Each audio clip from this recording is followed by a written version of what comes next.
Hello दोस्तों, सभी को गुड इवनिंग।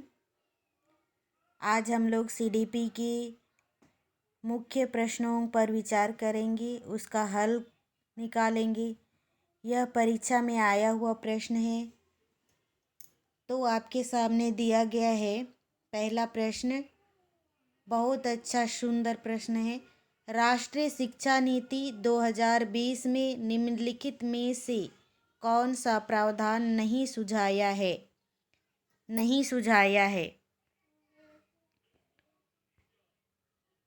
तो कौन सा नहीं सुझाया है? नहीं पर ध्यान दीजिए।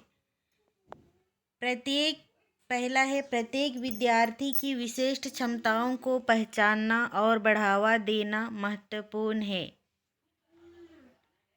दूसरा है, रट्टा मारकर सीखने और परीक्षाओं के लिए सीखने की बजाय संप्रत्यात्मक समझ पर बल देना चाहिए।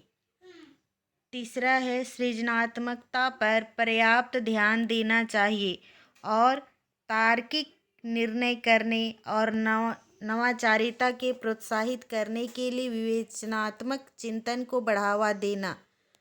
ये तीनों तो सही है, तो नहीं है बोला गया है। तो बच्चों में अनुपालन को बढ़ावा देने के लिए अध्यापक को इनाम और दंड का इस्तेमाल करना चाहिए।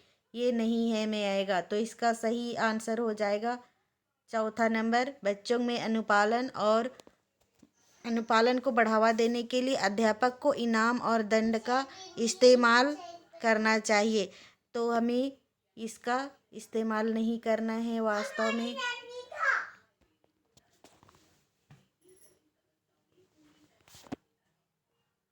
आगे है प्रश्न, विद्यालयों में पाठ्यक्रम निर्धारित करने हेतु इस प्रकार का पाठ्यक्रम नियम लागू करना चाहिए जो खालिस्तान से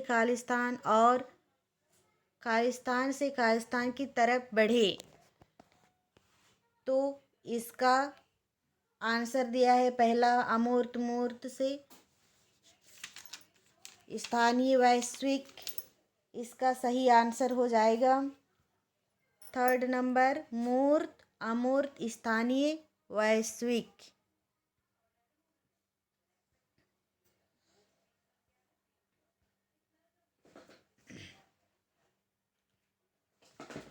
आगे है, एक अध्यापिका पठन शुरू करने के लिए अपने विद्यार्थियों को कलम, चीता, पानी जैसे अर्थपूर्ण शब्दों की पहचान करने के लिए प्रोत्साहित करती है।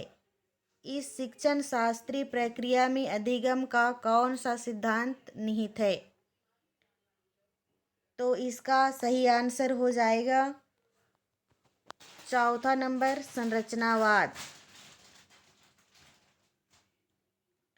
बच्चों के चिंतन में संप्रत्यात्मक बदलाव को किस प्रकार प्रोत्साहित किया जा सकता है? इसका आंसर दिया गया है पहला, दंड का प्रयोग करके। ये तो गलत है। दूसरा है, बहु या विभिन्न उदाहरण देकर और बच्चों को उनके तर्क खोजने के लिए कहकर। ये सही है। तीसरा, बच्चों को सही रट्टा मारने के लिए तो कहा ही नहीं गया है, बारंबार वेदन और अभ्यास द्वारा। तो इसका सही आंसर हो जाएगा दूसरा नंबर, बहु और विभिन्न उदाहरण देकर और बच्चों को उनके तर्क खोजने के लिए कहकर। आगे है, आपकी कक्षा का एक विद्यार्थी प्रतिस्पर्धात्मक वातावरण के बारे में आशंकित और चिंतित रहता है।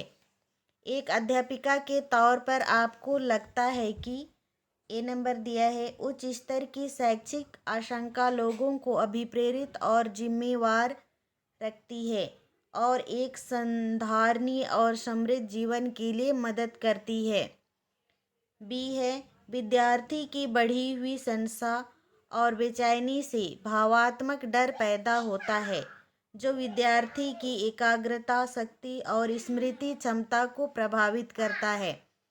इसका सही आंसर हो जाएगा ए नंबर।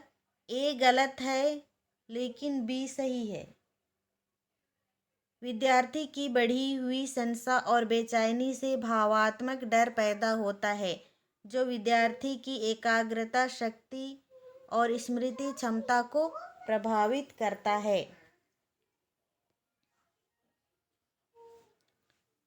अगला प्रश्न है, अनुसूचित जातियों और जनजातियों से जुड़े बच्चे, प्रथम पीढ़ी विद्यालयगामी और दिव्यांग बालक शिक्षा की पहुंच के संदर्भ में खाली स्थान स्तर है। इसका आंसर है पहला नंबर प्रतिकूल। अगला क्वेश्चन आपके सामने है, एक छात्र यह मानती है कि वह एक परीक्षा में सफल नहीं हो पाएगी और वह अपने प्रदर्शन को कभी सुधार नहीं सकती। सामर्थ्य के संदर्भ में छात्रा का यह विश्वास उसके अधिगम को किस प्रकार प्रभावित करता है?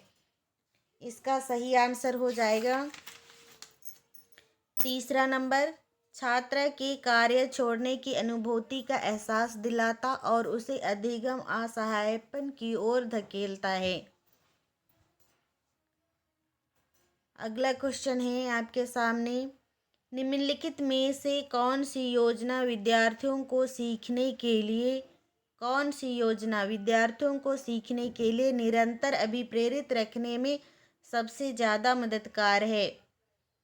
इसका आंसर दिया हुआ है, पहला विद्यार्थियों में योग्यता की संवैधानिक धारणा विकसित करना, दूसरा है इनामों का नियंत्रण वितरण और छात्रों में प्रतिस्पर्धा को बढ़ावा देना, तीसरा है असफलता को अनियंत्रित कारकों पर प्रतिपादित करना, चौथा है विद्यार्थियों में प्रदर्शन अभिमुखी लक्ष्यों को बढ़ावा देना। तो इसका सही आंसर हो जाएगा पहला नंबर, विद्यार्थियों में योग्यता की संवैधानिक धारणा विकसित करना। आगे है आपके सामने प्रश्न, बहुत अच्छा प्रश्न है, बच्चों द्वारा की गई त्रुटियां क्या दर्शाती है? पहला निम्न बुद्धि, दूसरा कम क्षमता, तीसरा उनकी ज्ञान प्रजनन की अक्षमता, चौथा बच्चों की चिंतन प्रक्रिया जो वयस्कों से गुणात्मक रूप से अलग है। इसका सही आंसर है चौथा नंबर, बच्चों की चिंतन प्रक्रिया को वयस्कों से गुणात्मक रूप से अलग है। आगे आखिरी प्रश्न है, भूख और प्यास है, ये कौन सा प्रेरक है? भूख और प्यास, व्यक्तिगत प्रेरक, जन्मजात प्रेरक, सामाजिक प्रेरक, अर्जित प्रेरक। तो इसका सही आंसर होगा दूसरा नंबर, जन्मजात प्रेरक। तो दोस्तों, वीडियो अच्छा लगा हो लाइक शेयर और कमेंट ज़रूर कीजिएगा। चैनल में पहली बार आए हैं तो सब्सक्राइब ज़रूर कीजिएगा। Thank you.